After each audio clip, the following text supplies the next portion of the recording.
Bonjour à tous, bienvenue sur la chaîne de Banji, car oui, j'ai changé de nom encore une fois, cette fois-ci c'est définitif. Nous sommes ici dans le studio culte numéro 7, et nous allons parler d'une musique. Comme vous avez pu voir dans l'intro, nous allons parler de Taidium, de Seb. C'est le troisième morceau officiel que sort Seb. Après maintenant, il va sortir un album, on le sait, il est sorti Anti-Stress il y a quelques jours. Mais quand Taidium est sorti, c'était le troisième morceau officiel qui sortait après Wow et Pas d'idée. D'ailleurs Wow que je trouve plutôt pas mal. Mais là le truc avec Taidium, c'est que tout prend une dimension extrêmement différente. Petit rappel bien sûr avant de commencer cette vidéo, il faut que vous alliez écouter le son pour ne pas rien comprendre à cette analyse. Avant de regarder cette vidéo, il faut aller écouter le son, donc vous pouvez y aller, il est dans la description. Rentrons donc dans le cœur du sujet. Déjà, c'est du rap. On connaît Seb, et on sait que son genre favori, c'est le rap. D'ailleurs, Pas d'idée, Wow sont des morceaux de rap aussi. C'est une musique de 4 minutes 20, sans refrain, avec flow omniprésent qui ne change jamais. C'est presque comme si elle racontait une histoire. Première note de l'instru. Un piano. Des pianos. Une ambiance sombre, triste. Mais moi je ressens aussi une sorte de nostalgie en l'écoutant. Et puis elle transmet aussi une sorte de truc qui dit que c'est trop tard. À la différence des deux premiers sons de Seb, là on se rend compte qu'il va parler de choses sérieuses. Le son commence. Hey. Salut, c'est Seb et c'est Valise. Je reviens du web et c'est Malice. Seb commence par dire ça. On peut croire qu'elle revient de voyage, avec le mot valise. Mais la phrase suivante nous dit qu'il revient du web. Qui plus est, il rajoute « et c'est malice ». Il décrit donc le web dès le début comme quelque chose de vicieux. Continuons. Je reviens du fond, je suis la lumière dans les abysses. Hey. J'ai le numéro de tout YouTube, mais je follow pas les fils de pute. C'était mon indice, laissez-moi 10 avant de disparaître. On a la confirmation que pour Seb, le web est quelque chose de sombre, puisqu'il dit qu'il revient du fond, puis à la phrase d'après, il parle des abysses. Donc le web est semblable aux abysses, qui sont l'endroit le plus profond des océans. Le web est donc extrêmement sombre et Seb est la lumière dans cet environnement. On comprend avec la phrase qui suit qu'il est désormais la reconnaissance et la célébrité sur internet, mais qu'il ne contacte pas n'importe qui.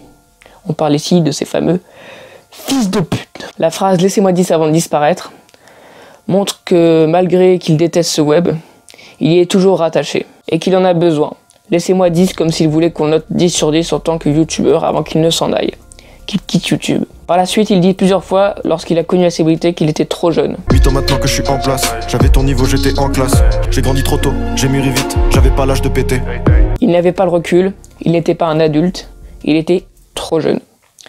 Puis il rajoute... Je dis ça pour ceux qui nous fantasment, j'ai peur pour ceux qui nous remplacent. Il veut faire comprendre à tous les jeunes qui essayent de percer sur YouTube que le monde réel n'est pas le même que celui de leur fantasme. Il a peur que ceux qui vont le remplacer, lui et les autres youtubeurs actuels, soient trop déstabilisés par la réalité. Mais cette merde d'HTTP m'a permis d'acheter des paires. Hey. Le web m'a fait mais le web me dégoûte. Je l'aime et je le hais depuis qu'on m'écoute. Cette punchline n'est pas très difficile à comprendre, mais elle est d'une force et d'une efficacité incroyable. L'hypothèse du début comme quoi il aime et déteste en même temps internet est confirmée par ces phrases. J'étais perdu mais j'aimais, vous avez planté Gmail. Puis on entre dans une nouvelle phase de la musique. Ton moment de gloire c'est des RT, quand on parle on peut voir la fierté.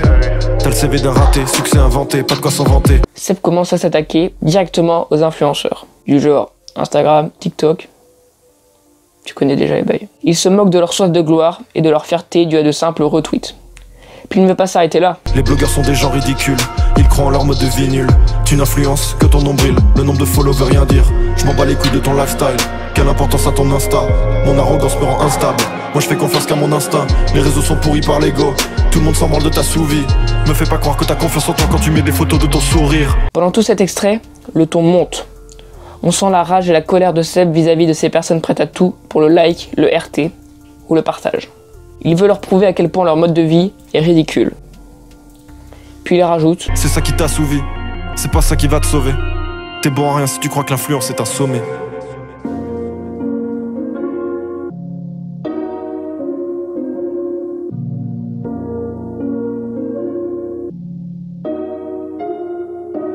Conclusion parfaite. Mais ce n'est pas la fin. Plus tard, Seb rajoute une punch pour montrer au public que tout ce qui intéresse les influenceurs, c'est leur ego et leur argent.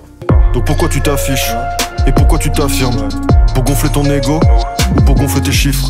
Puis Seb en vient à parler des youtubeurs. Je vais pas parler des youtubeurs, vous donner de la force au teubé. Il ferait même pas rire un Uber, contenu de masse pour entuber. Il se moque de son propre métier. Il n'a donc même plus confiance en lui-même. Je suis mieux placé pour en parler. Tu vas faire quoi à part râler? De surcroît j'en fais partie. Clique sur croix, c'est la sortie. Il dit qu'avec un effort abusif, il fait désormais partie de YouTube. Il nous invite à quitter ce monde désolant en cliquant sur la petite croix en haut à droite de l'écran. Je suis de moins en moins sur les réseaux. Je vous aimais bien, ouais, je suis désolé. En vrai, j'ai le cerveau qui résonne. Je sais plus à qui donner raison. Là, Seb dénonce le fait que maintenant, Internet nous balance tellement de contenu qu'on en a le cerveau qui résonne. Et on ne sait même plus qui dit la vérité dans tout ça. On ne sait plus qui croire. T'es quelqu'un dans ton coin donc, personne à temps plein. Tu peux être quelqu'un de reconnu sur Internet, ça ne fait pas de toi quelqu'un d'actif dans la vie de tous les jours. Tu n'existes que sur Internet. Tweetos deviennent ce dont ils se moquent. Second degré devient Death Note. Twitter. L'endroit de toutes les critiques et de tous les avis.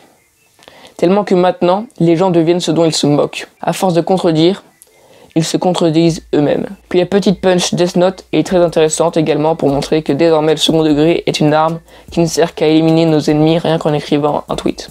Au début t'essayes, à la fin t'es seul. Tu fais de la merde et tu maquilles. Tu mets du parfum sur tes selles. Ce passage montre le parcours de tous les jeunes qui se lancent sur YouTube. Tenter des trucs et faire de la merde. Pour au final maquiller, mettre du parfum sur ses selles. Tout ça pour être dans les temps, dans les règles et dans la mode. Les rappeurs deviennent influenceurs. Toi tu t'étonnes de l'inverse. Les rappeurs et autres artistes, d'ailleurs, sont aujourd'hui autant présents sur les réseaux que sur la scène musicale. Ils deviennent également influenceurs. Et dans tout ça, le public se moque de l'inverse, les influenceurs qui font de la musique. Ça l'explique ensuite dans une interview dont le lien est dans la description également, que vous pouvez aller voir, qui est assez intéressante, enfin, à part si vous l'avez déjà vu bien sûr. Il explique que on peut faire de la musique si on en a envie, peu importe que ce soit pas notre domaine habituel. Voilà, tout simplement. Je déteste et j'aime ce web, mais comme une ex que t'aimes encore. Comment ne pas déraper? Trentenaire de YouTube, comédien raté. Les youtubeurs sont des comédiens qui ont raté les opportunités telles que le one-man show, le théâtre ou le cinéma. Donc ils finissent sur YouTube. C'est ça qui m'a fait, pour ça que je m'assume, c'est vrai qu'il me sert, c'est ça qui me rassure, certes.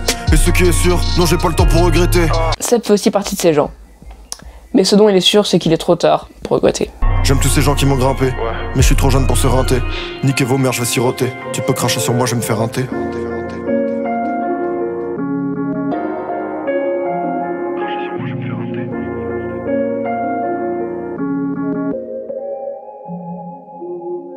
Seb remercie tout de même ceux qui lui ont permis tout ça, c'est-à-dire sa communauté. Puis il s'en va siroter au bord de la plage, loin des critiques.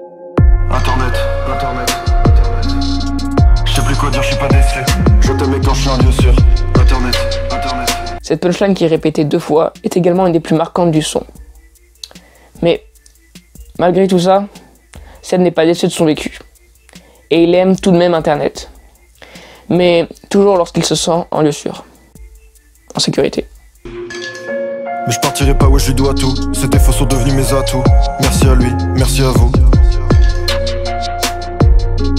Adieu la frite, bonjour à nous. SEB.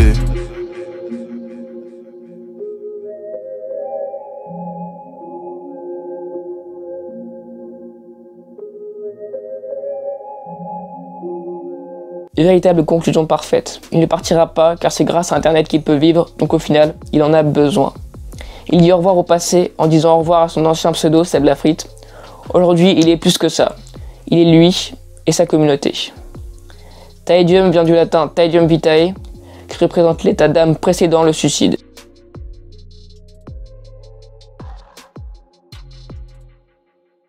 Du côté du clip, on voit Seb commencer par cueillir des clémentines, représentant des emojis avec plusieurs expressions de visage différentes.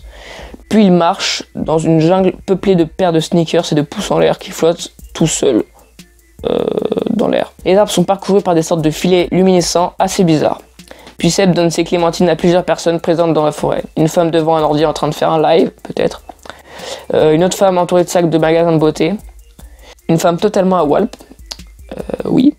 Et 2 personnes en train de faire du sport. Fitness, machin, à la Thibaut InShape. T'as capté. Il donne également une clémentine à 2 hommes qui semblent sortir d'un accident. Voilà. Puis les personnes croquent les clémentines qui sont en fait empoisonnées. Donc ils meurent tous de manière plutôt hardcore. Puis à la toute fin, on voit Seb s'apprêter à croquer dans l'une d'elles. Le clip est très beau visuellement et les effets sont, je dirais, croustillants. Enfin bref, la morale du clip est au final la même que celle du texte. Donc passons à la conclusion. Pour moi, c'est du génie. En plus de la morale du texte et du clip, le son est super bon. C'est un mix entre banger et conscient qui au final défonce tout sur son passage. Et franchement, ça me donne des frissons. Je suis extrêmement fan de l'instru et du flow de Seb, très monotone mais tout aussi efficace et blessant. En plus de tout ça, il faut quand même un certain courage pour sortir de sa zone de confort à ce point. Et pour faire un son aussi provoquant à tout ce qui représente Internet. Et c'est totalement validé. Je vous laisse là-dessus. C'était le Studio Culte numéro 7. Ciao. Salut, c'est Seb et c'est Valise. Je reviens du web et c'est malice. Je reviens du fond, je suis la lumière dans les abysses. Hey. J'ai le numéro de tout YouTube, mais je follow pas les fils de pute. C'était mon indice, laissez-moi 10 avant de disparaître.